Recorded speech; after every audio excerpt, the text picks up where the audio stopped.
nós estamos falando sobre os pilares da reforma. O que foi que aconteceu de maneira que alguns homens, inspirados por Deus, olhando para a Bíblia, perceberam que a igreja que havia começado como sendo uma igreja apostólica, pois seguiam os ensinos dos apóstolos, como que ela foi, através dos anos, se afastando daquilo que a Bíblia ensina, a ponto de, no século XVI, a igreja precisar passar por uma chamada Reforma Protestante. O que foi a Reforma Protestante?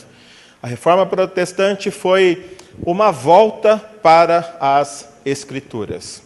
Homens dirigidos por Deus perceberam os erros e eles não queriam, na verdade, dividir a igreja, mas eles queriam o quê? Que a igreja voltasse para as Escrituras. A divisão só foi ocasionada por causa de uma resistência em se voltar para aquilo que as Escrituras ensinavam. Domingo passado, nós falamos sobre uma das 5 solas. As 5 solas são os 5 princípios que os reformadores se basearam para poder trazer a igreja para dentro da vontade de Deus. E a gente tem ali naquela figura as 5 solas. Nós começamos domingo passado falando sobre sola escritura, ou seja, a igreja só precisa única e exclusivamente da Bíblia para se dirigir. A vontade de Deus está contida plenamente naquilo que a Bíblia afirma. Toda igreja que quer ser uma igreja cristã precisa se dirigir única e exclusivamente por aquilo que a palavra de Deus afirma. E hoje nós vamos partir então para a segunda sola, que é sola gratia, ou seja, somente pela graça. O homem só pode alcançar a salvação quando o próprio Deus o salva. O homem é incapaz de se salvar. Nós somos impotentes para fazer qualquer coisa que possa nos dar mérito diante de Deus, a fim de que Ele nos salve. O homem é salvo única e exclusivamente por uma decisão amorosa, bondosa do próprio Deus. Nós vamos da reforma que é somente pela graça. Se todos aqueles que se dizem cristãos entendessem essa grande verdade, que a única forma de nós podermos nos já chegar a Deus é por meio da própria graça desse Deus bondoso. Nós vamos nos pôr de pé e hoje nós vamos ler a carta do apóstolo Paulo aos Efésios. Nós vamos ler capítulo 2, versículos de 1 até o 10. E nessa noite nós vamos ver como é que a graça nos salva. Efésios capítulo 2, versos de 1 a 10.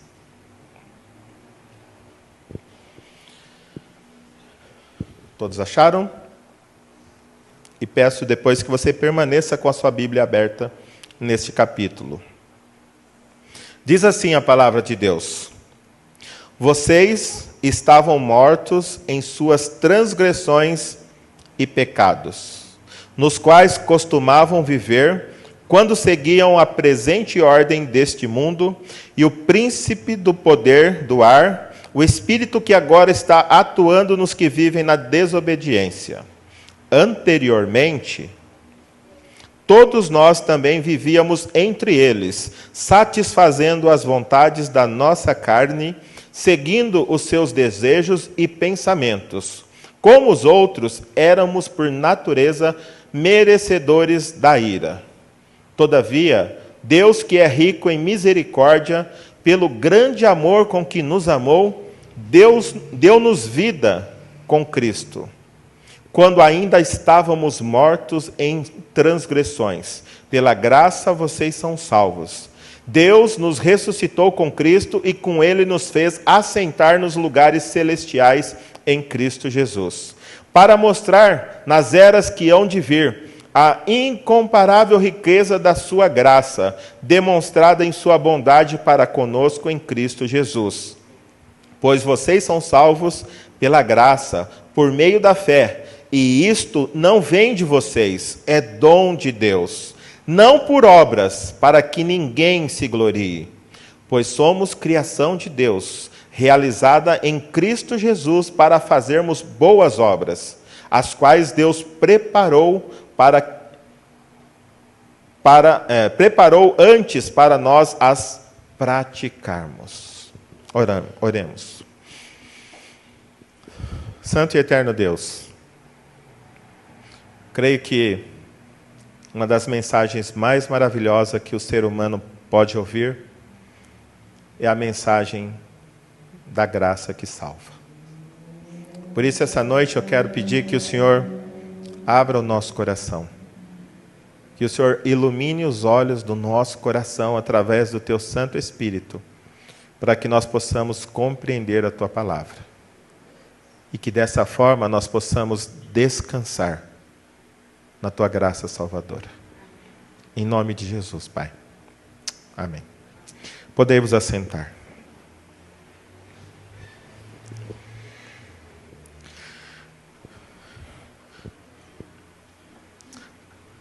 Para começar, nós temos que pensar primeiro o que é a graça de Deus. Se você abrir um dicionário, você vai ver lá que graça é um favor imerecido.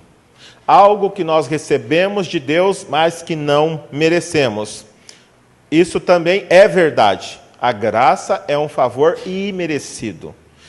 Mas quando nós falamos de graça de Deus, a graça de Deus não é apenas um favor que Ele nos faz. Nós vamos entender, através da Bíblia, que graça também é um atributo de Deus. A graça faz parte da essência de Deus. A graça faz parte da constituição de Deus. Ela não é apenas algo que Ele faz por nós, mas Deus, Ele é a própria graça. E graça nas Escrituras é um assunto muito amplo. Mas hoje nós vamos nos prender na graça que salva. Como é que eu e você podemos ser salvos? Como é que Deus nos salvou? E para isso nós vamos olhar para a graça como sendo a boa vontade, bondade misericordiosa pela qual Deus, exercendo sua santa influência sobre as almas, volta-as para Cristo, guardando, fortalecendo, fazendo com que cresçam na fé, conhecimento, afeição e desperta-as aos exercícios das virtudes cristãs. Aquilo que produz bem-estar, prazer, doçura. Então, graça é a bondade misericordiosa de Deus. E ali diz assim, que exerce a santa influência sobre as almas, voltando-as ou levando-as para Deus. O homem natural, o homem sem a ação de Deus sobre a vida dela, sobre a vida dele, jamais ele poderá se voltar a Deus pela própria vontade. Por isso que o homem precisa ser salvo pela graça de Deus. A graça que leva o homem até o próprio Deus. O que os reformadores defendiam é que a salvação de qualquer ser humano acontecia única e exclusivamente pela vontade de Deus, quando Ele exerce a sua graça sobre pecadores que não possuem mérito algum, a fim de que eles se tornem salvos, não salváveis. A grande dificuldade é que nós acreditamos que algumas pessoas são salváveis e que outras não são. Algumas pessoas são boas e merecem a salvação e que outras são ruins e elas não merecem.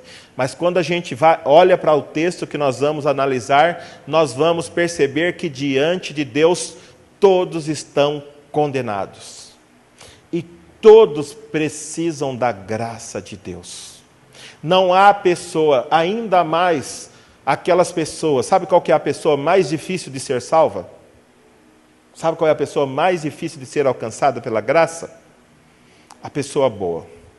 Aquela pessoa que nasceu na igreja, que cresceu na igreja, que os pais levaram desde cedo, que faz tudo que a igreja pede, que segue religiosamente todas as normas e que nunca fere de maneira grosseira nenhum princípio.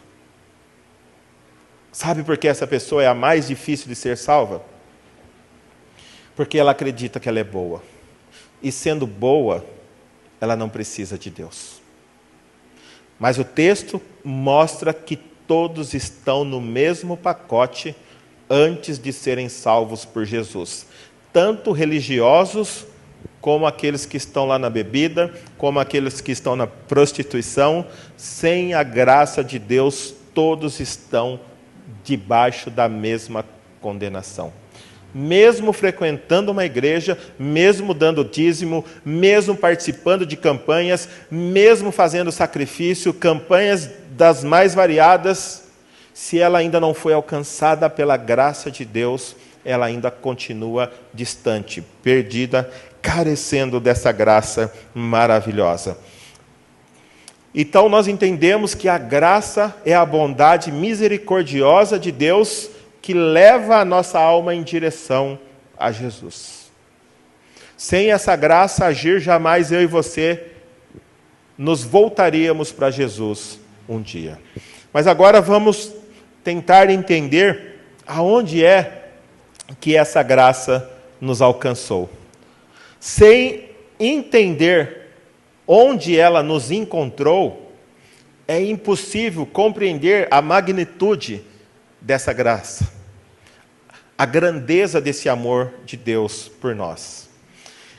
Como eu falava, alguns pensam que foram salvos porque eram boas pessoas, iam à igreja, e por isso foi fácil a salvação delas. Mas o texto que nós vamos ler agora, que nós já lemos e que nós vamos analisar, mostra pelo contrário. Mostra de um homem chamado Paulo, apóstolo do Senhor Jesus, que foi um homem zeloso, um homem piedoso, um homem temente a Deus e que fazia tudo aquilo que a sua religião pedia. Mas um dia ele conheceu que mesmo fazendo tudo aquilo antes de Cristo, ele era filho da ira e merecedor da perdição. Vamos olhar para o texto. Enquanto a gente não entender onde nós estávamos, dificilmente nós entenderemos essa graça maravilhosa.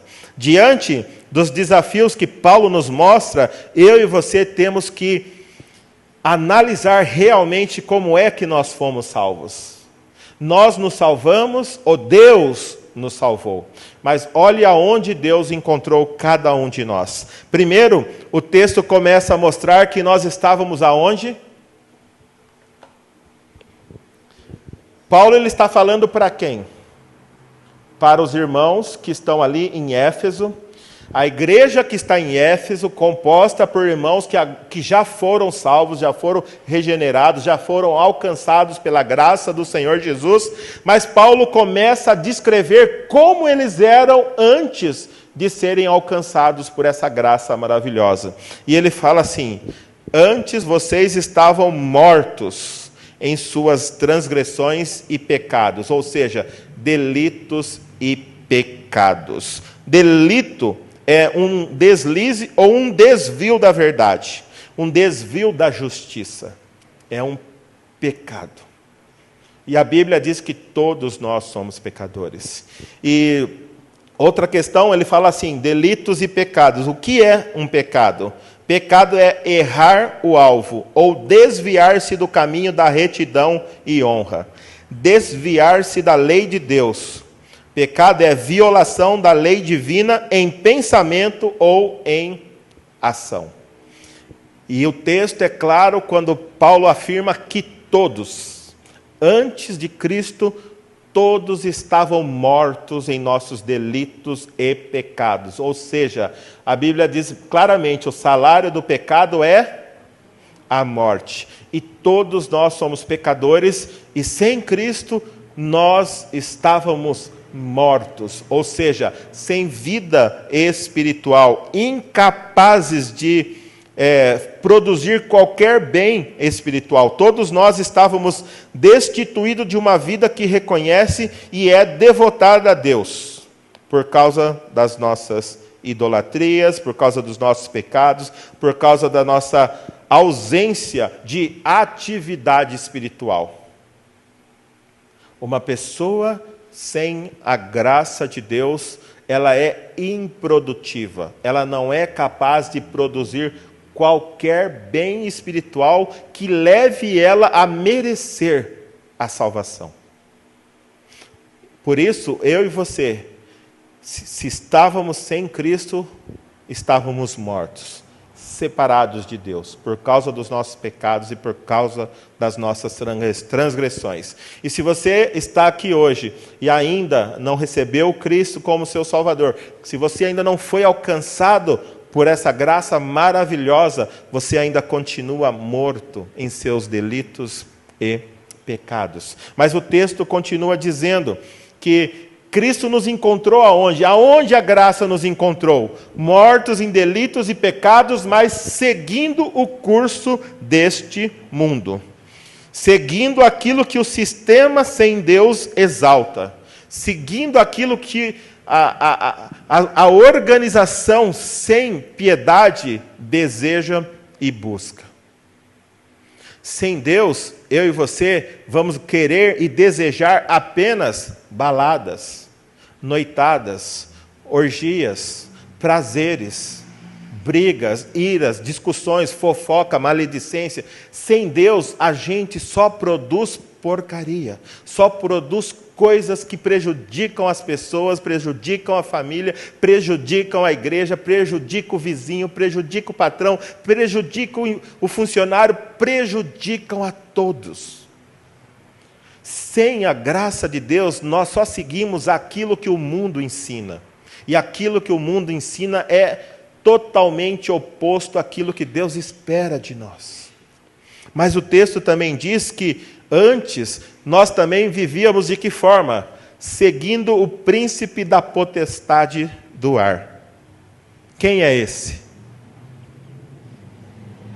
Quem é o príncipe da potestade do ar? O diabo. Ainda que você fosse uma pessoa boa, que viesse todo dia à igreja, mas sem ser alcançado pela graça de Deus, você estava seguindo o príncipe deste mundo. E aí, o texto também diz que nós estávamos debaixo da atuação do espírito de Satanás. Não é o que a gente encontra aqui no verso 2?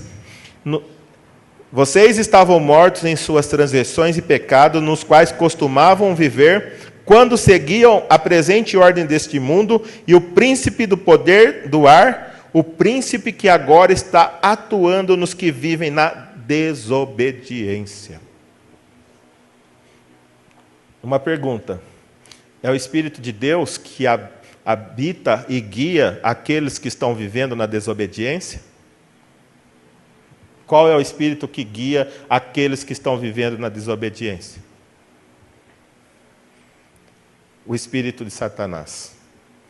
Então, se você não obedece, se você não faz o que Deus pede, se você não está disposto a cumprir aquilo que Deus determina nas Escrituras, você não está sendo guiado pelo Espírito de Deus, mas está sendo guiado pelo Espírito de Satanás, mesmo estando dentro da igreja. Mesmo estando dentro da igreja. E o texto continua dizendo que nós, antes de Cristo, nós fazíamos o quê? Seguíamos as inclinações da carne. Gente, nós temos que entender que Cristo nos salvou não porque um dia nós nos tornamos bonzinhos, não porque um dia nós entendemos que o melhor caminho era seguir Ele. Não, Ele nos pegou lá na boca do lixo. Ele foi lá na masmorra e nos resgatou, pecadores. Ele é muito claro nos evangelhos quando ele diz que ele não vem para os sãos, ele vem para os doentes. O são não precisa de médico. Lembra que eu falei que o bom nunca percebe que precisa de Cristo? E ele não veio para esse, ele veio para o podre, ele veio para o sujo, ele veio para o pecador, para aquele que está lá no fundo do poço. A esse que ele veio resgatar. E o texto é muito claro quando mostra que nós estávamos lá no fundo do poço. Nós não estávamos bonzinhos, sentados na primeira fila da igreja, cantando no coral, dando dízimo, oferta e fazendo tudo o que Deus queria. Por isso ele viu que a gente era bom e nos salvou. Não. Ele quer salvar aquele que está no fundo do poço. E é esse que ele salva.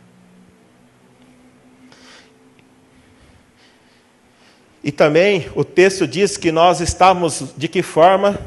Fazendo a vontade da carne e dos pensamentos. O que a minha carne deseja? Senão me afastar de Deus e satisfazer todos os meus desejos. O que os meus pensamentos humanos desejam, senão fazer apenas coisas que me agradam e desagradam a Deus?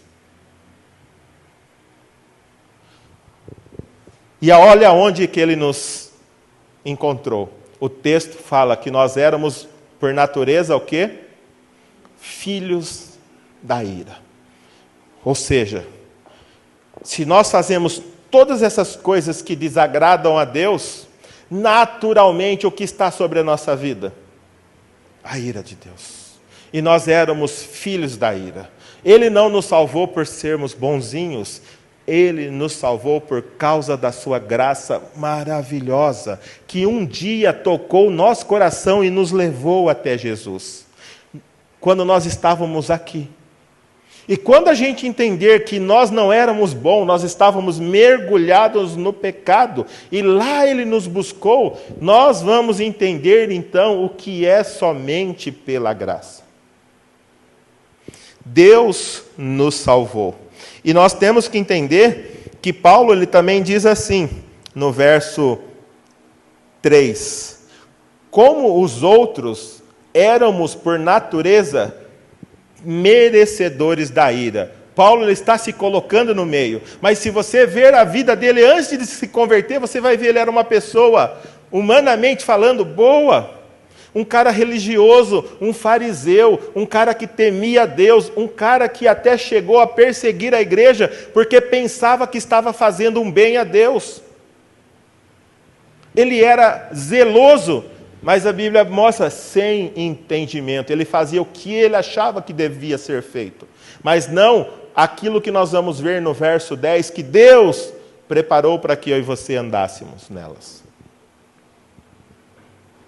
Paulo, um homem muito bom, conceituado na sua época, ele compreendeu, depois que Cristo entrou na vida dele e iluminou os olhos do seu coração, que antes de receber a Cristo, ele era por natureza merecedor da ira de Deus. E foi lá que Deus nos salvou. Ele não nos salvou quando nos tornamos bonzinhos, não. Mesmo pecadores, Ele nos salvou. Agora a grande questão é, como a graça nos salvou? E só antes de terminar, antes de passar para esse ponto, voltando aqui, ó, o verso 4 e o verso 5 diz assim, ó: todavia, Deus que é rico em misericórdia, pelo grande amor com que nos amou, nos deu vida com Cristo, quando ainda estávamos mortos em transgressões. É muito claro o texto. Ele nos deu vida quando ainda estávamos mortos em transgressões. Deus nos deu essa vida graciosamente. Não fui eu que alcancei essa vida. Não fui eu que fiz algo para merecer. Ele me deu quando Ele me encontrou lá no fundo do poço.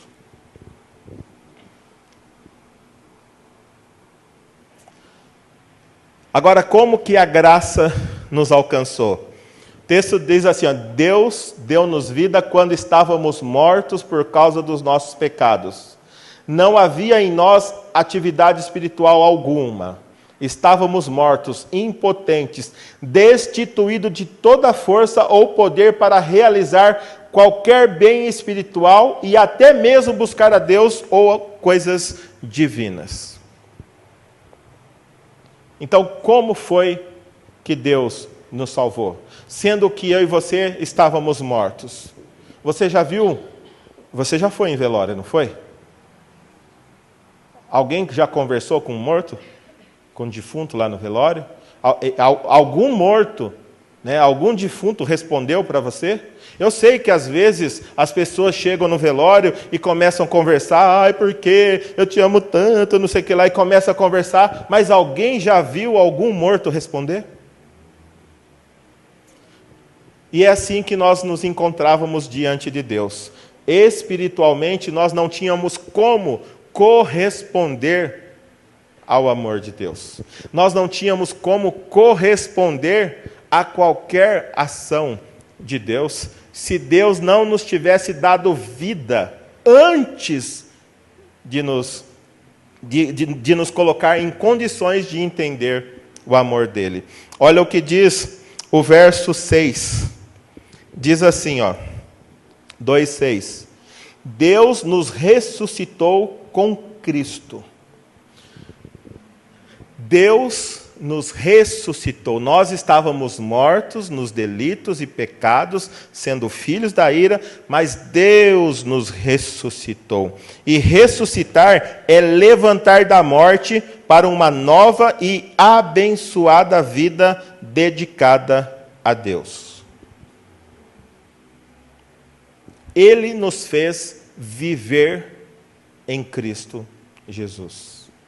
Não foi por nada que nós pudéssemos ter feito, mas única e exclusivamente por sua graça.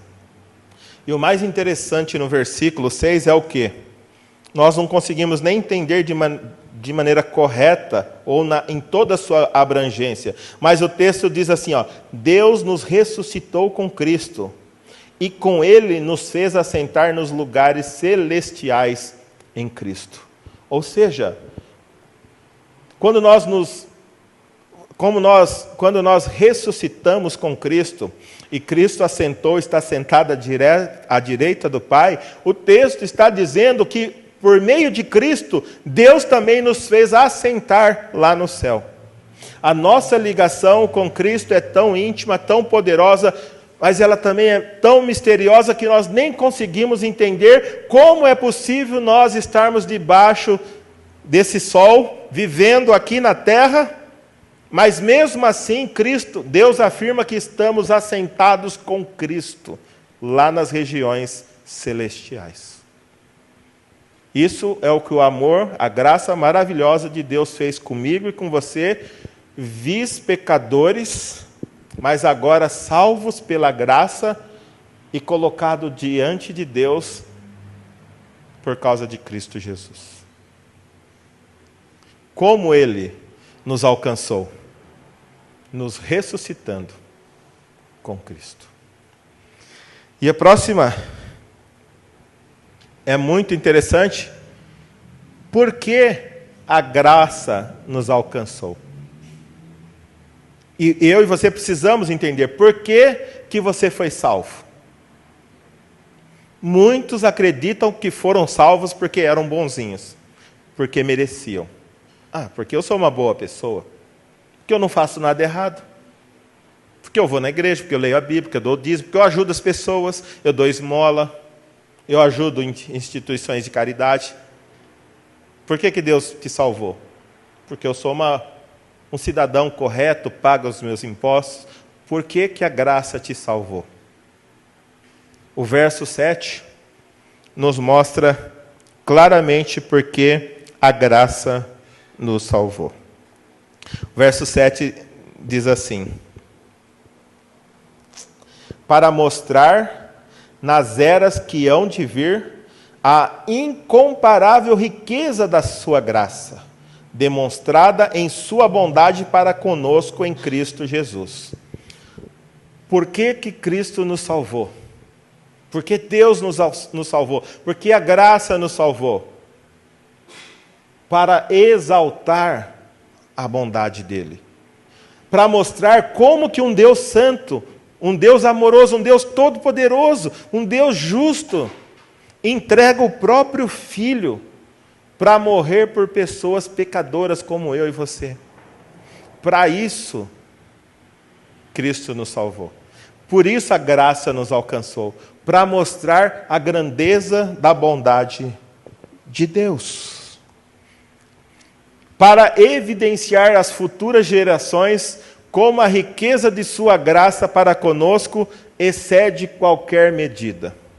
Supera, ultrapassa, transcende tudo que possamos imaginar. Como é possível? A música que foi cantada, não consigo entender. É exatamente, não dá para entender. Por isso é graça. Ele decidiu nos salvar por uma decisão pessoal. Nada que eu e você pudéssemos fazer poderia mover Deus ou forçá-lo a nos salvar. Não. Ele nos salvou para mostrar a grandeza da graça dele. Como a graça dele é maravilhosa, como a graça dele superabunda onde o pecado abunda. Onde o pecado abundou, Paulo diz, superabundou a graça. Por isso que Deus salvou a mim, por isso que Deus salvou você, por isso que Deus quer salvar a muitos outros. Não porque nós somos bonzinhos, mas porque Ele quer evidenciar a sua graça. E quanto pior a pessoa, segundo os nossos padrões humanos, mais evidenciada fica a graça dele. Nenhuma pessoa está fora do alcance dessa graça maravilhosa. Pode ser a pessoa que já matou 300 mil homens. E pode ser uma freira. Os dois, diante de Deus, estão debaixo da mesma graça que pode alcançar tanto um quanto o outro. Não tem diferença. A grande dificuldade, às vezes eu converso com algumas pessoas que elas sabem que elas são más, que elas sabem que fazem coisas erradas, que elas sabem que fazem coisas que desagradam a Deus. E quando eu pergunto se elas querem receber a Cristo, entregando a vida a esse Salvador maravilhoso, elas falam que ainda não estão prontas. Sabe o que é necessário para que você esteja pronto para receber a Jesus e essa graça maravilhosa? Única e exclusivamente ser pecador. Se você é pecador, você já está pronto para receber essa graça maravilhosa. Você não precisa melhorar um pouquinho. Tem pessoas que acreditam que precisam abandonar alguns pecados, algumas dificuldades que encontram na vida, para depois poder entregá-la a Jesus. E essa pessoa nunca vai entregar a vida a Jesus, porque ela nunca vai ser capaz de melhorar por si próprio, exceto se a graça a alcançar e transformar a sua vida. Portanto, a graça nos alcançou para mostrar a bondade maravilhosa do nosso Deus. E não porque eu e você éramos bons. E agora eu creio que uma coisa muito importante que nós temos que compreender: a graça é suficiente? Essa graça é suficiente? Eu creio que se nós entendêssemos a suficiência da graça de Deus em nossas vidas, muitas das aberrações que nós temos visto por aí seriam evitadas. Pessoas que estão tentando se salvar por suas obras. Pessoas que estão tentando participar de campanhas, fazendo isso fazendo aquilo para poder merecer a graça de Deus. Mas os versículos 8 e 9 nos mostram claramente que a graça de Deus ela é suficiente. Paulo começa dizendo assim: pois pela graça vocês são salvos. Não falou assim, pela graça e pelas obras. Pela graça e pelo batismo na igreja. Pela graça e pelos dízimos. Pela graça e pela leitura da Bíblia. Pela graça e pela beneficência. Não, Paulo é muito claro. Pela graça, vocês são salvos. Por meio da fé. E ainda diz, e isto não vem de vós. É dom de Deus, é um presente que Deus nos dá. A salvação não depende daquilo que eu e você vamos fazer. É um presente que Deus quer te dar. E o 9 ele completa para não ficar dúvida alguma. Não vem das obras para quê? Para que ninguém se glorie. Ninguém vai poder chegar diante de Deus e relatar tudo aquilo que fez na igreja, reivindicando algum benefício de Deus. Até mesmo porque, olha só, o que Isaías fala de tudo aquilo que a gente faz como religiosos para tentar alcançar alguma coisa diante de Deus. Toda vez que você fizer alguma coisa que não for para adorar a Deus, é inútil, não faça. Se você quiser fazer algo para merecer algo, para depois sair contando o que você já fez, é melhor que você não faça. Porque quando você faz para adorar a Deus, Ele é exaltado. Mas quando você faz para se exibir ou para receber glória, vamos ler aqui. Somos como o impuro, todos nós. E isso inclui eu e você também, tá? Não é só Isaías e o povo daquela época. Diante da santidade de Deus, eu e você somos impuros. E aí diz assim, todos os nossos atos de justiça são como trapo imundo. Murchamos como folhas e como o vento as nossas iniquidades nos levam para longe.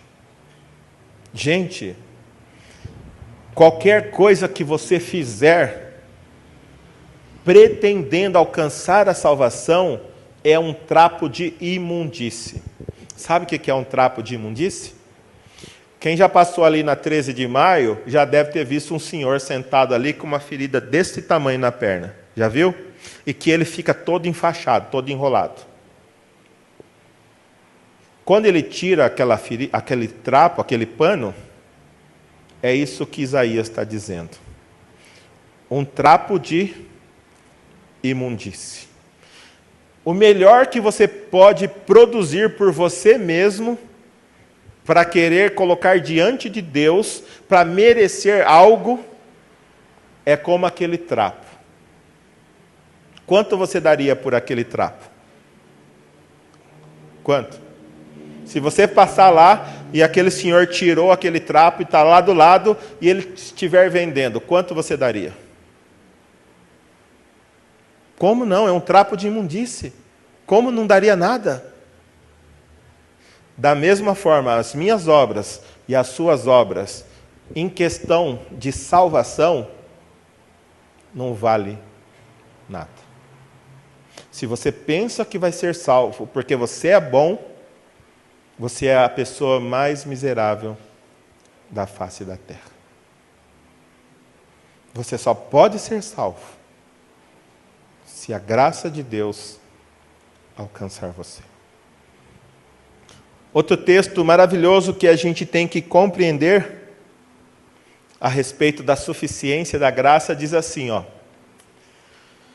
está tendo uma discussão. Eu preciso guardar a lei para ser salvo ou eu só sou salvo pela graça de Deus mediante a fé? Eu preciso me tornar judeu, me circuncidar e guardar toda a lei para ser salvo, ou somente a graça de Deus é suficiente? E Paulo diz assim lá em Romanos, Se é pela graça, já não é mais pelas obras.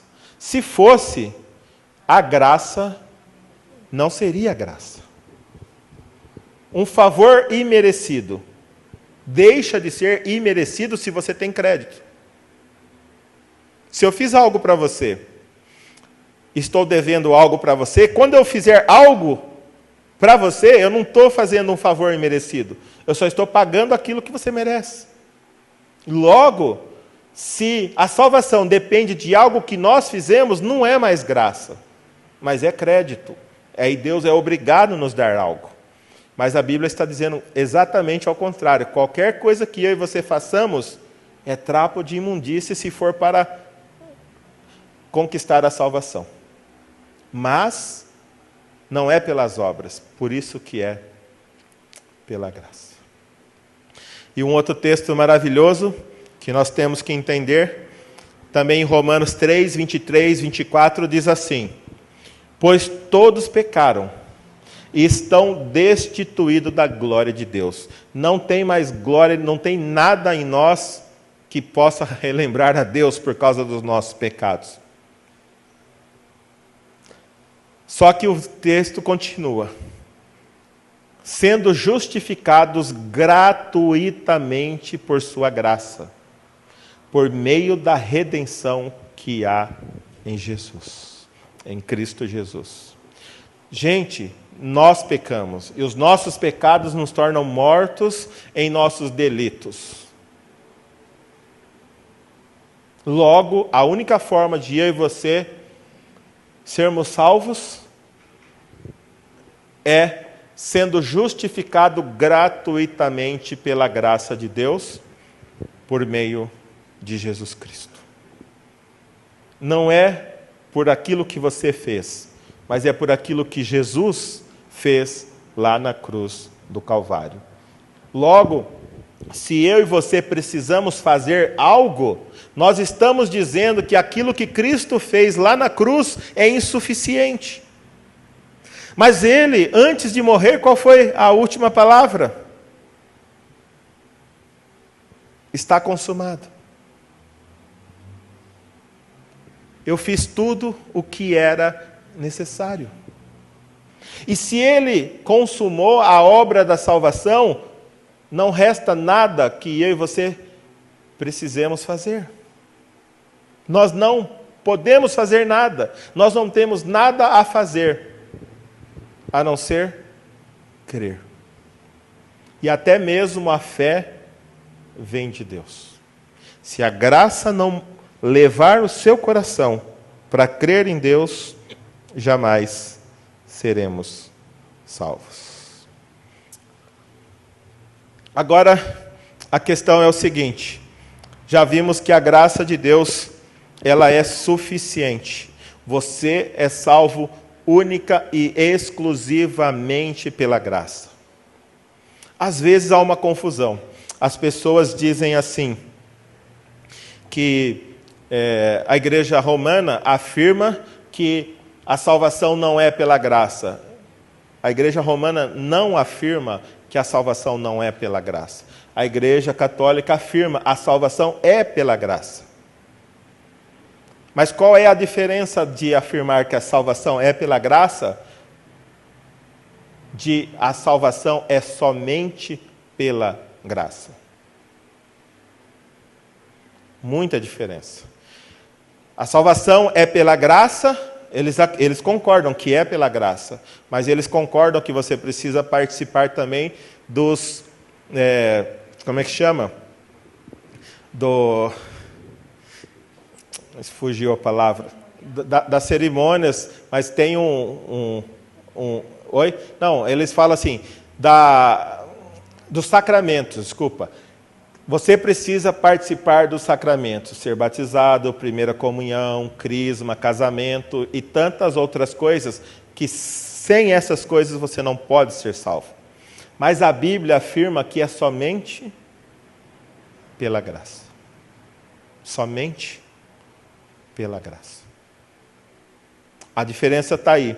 Os reformadores entenderam que era só pela graça. Não era pela graça e pelas indulgências. Não era pela graça e pelos sacramentos. Mas única e exclusivamente pela graça. Não dependia do homem, não dependia de nada que nós possamos fazer. Única e exclusivamente porque Deus decidiu nos salvar.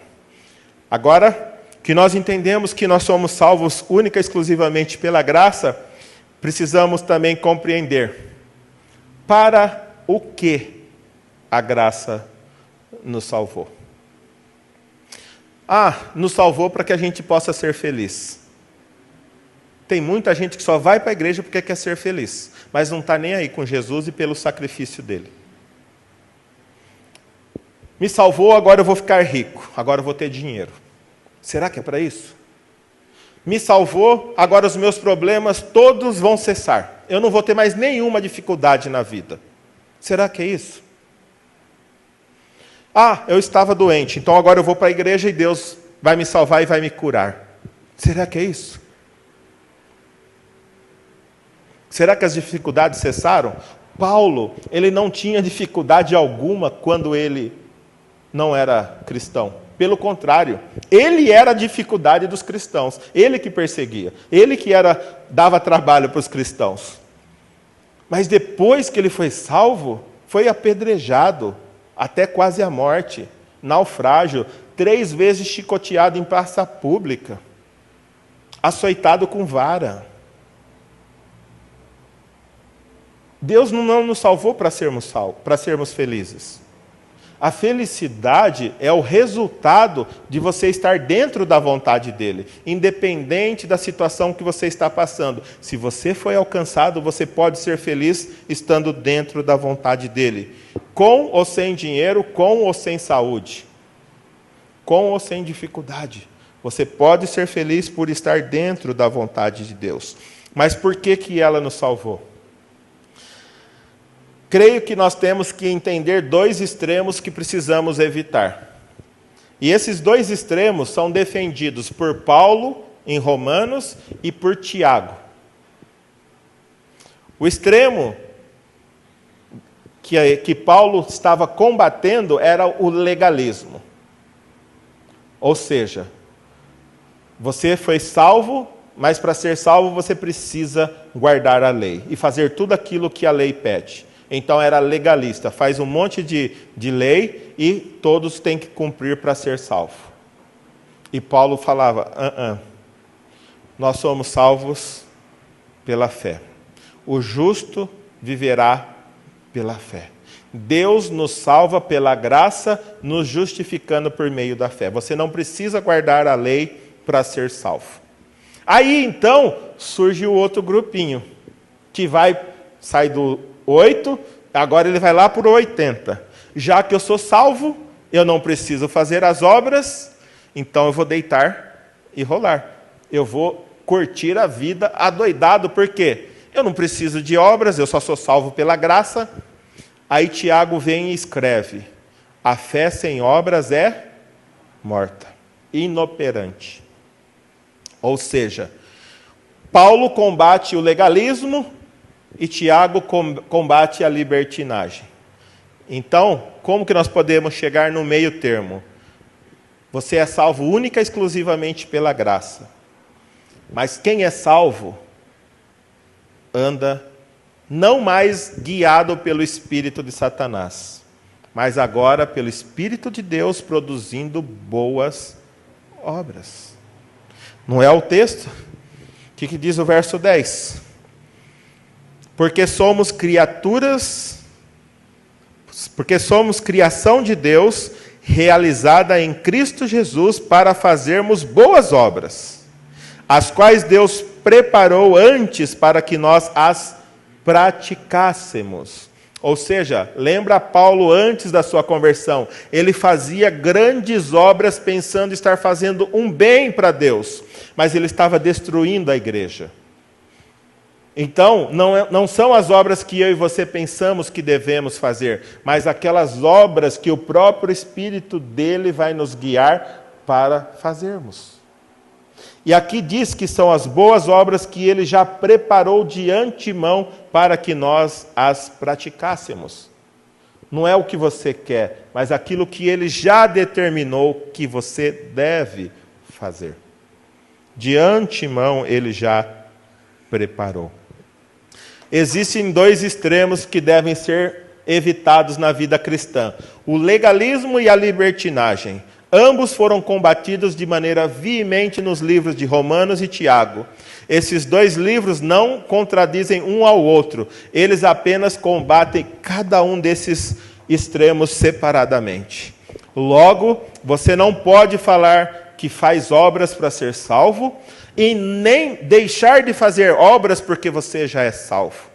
Ou seja, Deus te salvou, a graça te alcançou, tirou você da morte espiritual para que agora você consiga produzir obras que Deus preparou para que você andasse nela. Ou seja, Deus espera ver obras na sua vida, mas obras dignas de quem já foi salvo, não obras de alguém que deseja ser salvo. São bem diferentes. Você pode ler a Bíblia, sim, porque através da Bíblia o seu coração vai encher de paz, de alegria, do conhecimento de Deus, mas não como um ritual ou como um exercício para ganhar crédito com Deus. Você vem à igreja, vem, você dá o seu dízimo, você evangeliza, você fala de Jesus, você trabalha, você limpa o banheiro, você faz... Sim, Deus quer ver o seu povo trabalhando, mas um povo salvo trabalhando, não um povo em busca da salvação. Eu e você fomos salvos para as boas obras. Logo, como eu e você devemos, então, agir diante dessas coisas? Primeiro, eu e você temos que entender: ninguém é salvo por sua pretensa bondade inerente. Logo, todo e qualquer homem, por mais mergulhado que esteja no pecado, pode ser resgatado pela suprema riqueza da graça de Deus. Aqueles que aqui estão, que foram salvos, não foram salvos porque eram bons. Pelo contrário, Deus os resgatou do pecado. Assim como Paulo, aos olhos humanos, sendo uma pessoa boa, reconheceu que era filho da ira antes de Jesus. Todos nós que ainda não fomos resgatados somos filhos da ira. E a única coisa que nos tira debaixo da ira de Deus é a própria graça de Deus. Se você fizer alguma coisa aí na rua, matar alguém aí na rua, e a hora que você está saindo da casa desse alguém, você encontra o pai dessa pessoa que você matou, o que você tem que fazer para salvar a sua vida? Correr o mais longe possível dessa pessoa. Porque senão essa pessoa vai te matar. Mas com Deus é ao contrário. O filho dele morreu por causa de mim, por causa de você. E se eu e você queremos nos salvar por causa do pecado de ter matado o Filho de Deus lá na cruz do Calvário, não é correndo dele. É ao contrário. É correndo em direção dele. Só ele pode nos abraçar, nos lavar dos nossos pecados e nos dar vida e vida eterna. Só Deus. Segunda coisa, quem acredita que precisa fazer algo antes de receber a Cristo como seu Salvador, continua espiritualmente morto, sem compreender o seu estado miserável e que a única solução é a graça de Deus. Se você acredita que precisa melhorar algo na sua vida para depois poder ser salvo por Jesus, é porque você ainda não entendeu quão profundo é o buraco que você se encontra. Mas quão maravilhosa é a graça de Deus que quer te salvar.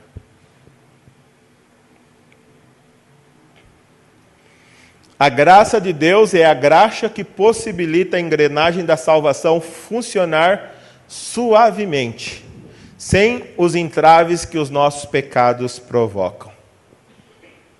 O seu relacionamento com Deus está com terra, está com areia. O Luizão é que trabalha com montagem de peça, então você entende isso. Se entrar uma areinha lá na engrenagem, não funciona, já era. Imagina você chegar no motor de carro, ao invés de óleo, você colocar 1 litro de areia. Será que o carro vai funcionar? Não vai. O pecado é a mesma coisa. Destrói o nosso relacionamento com Deus. E a única coisa que pode novamente limpar e suavizar o nosso relacionamento com Deus é a graça dele que quer alcançar a sua vida.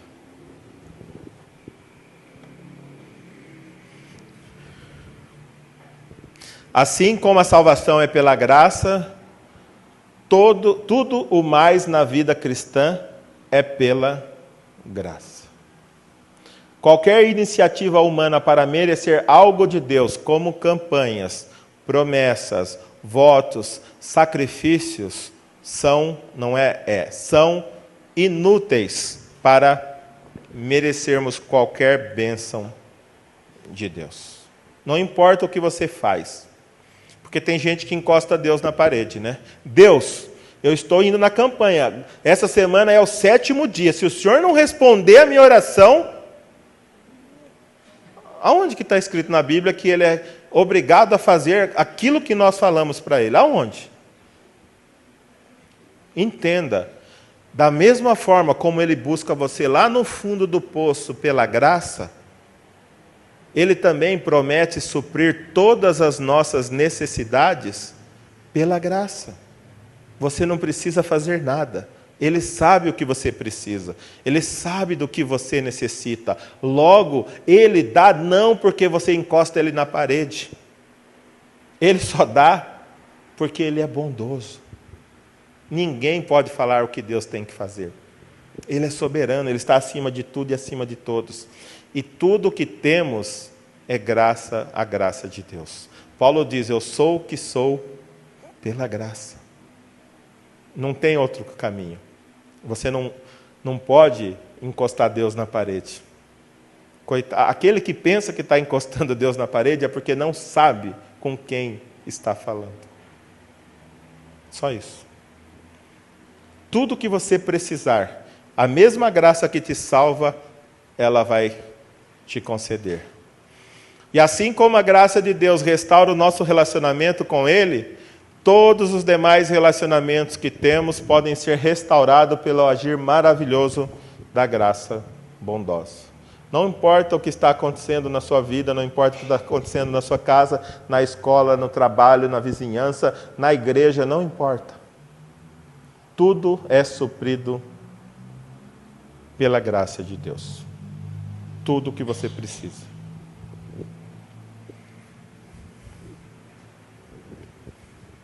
Somente pela graça que nos é suficiente, um filho da ira se torna um piedoso crente. Não tem jeito. Por mais que você se esforce, se a graça de Deus não atuar na sua vida, jamais você vai poder ser um filho de Deus. Vamos nos pôr de pé, vamos fechar os nossos olhos, vamos orar. Talvez você aqui essa noite tenha se surpreendido com a forma como Deus quer alcançar a sua vida. Talvez você sempre tenha se esforçado e sempre tenha procurado alcançar mérito diante de Deus por meio da sua força, por meio da sua bondade, por meio das coisas que você faz. Mas hoje, quem sabe você entendeu que é somente pela graça de Deus que você pode ser salvo. E hoje você foi tocado por Deus. E Ele está falando, eu quero salvar você. E quem sabe hoje você quer deixar de lutar com as suas próprias forças e receber a graça maravilhosa por meio da fé no sacrifício de Jesus. Você quer o perdão dos seus pecados. Você quer deixar de seguir o príncipe desse mundo e ser um filho de Deus. Quem sabe hoje Deus falou ao seu coração e hoje você gostaria de tomar essa decisão. Não saia daqui sem que você possa se render a Jesus. Se Ele tem falado ao seu coração, se renda a Ele.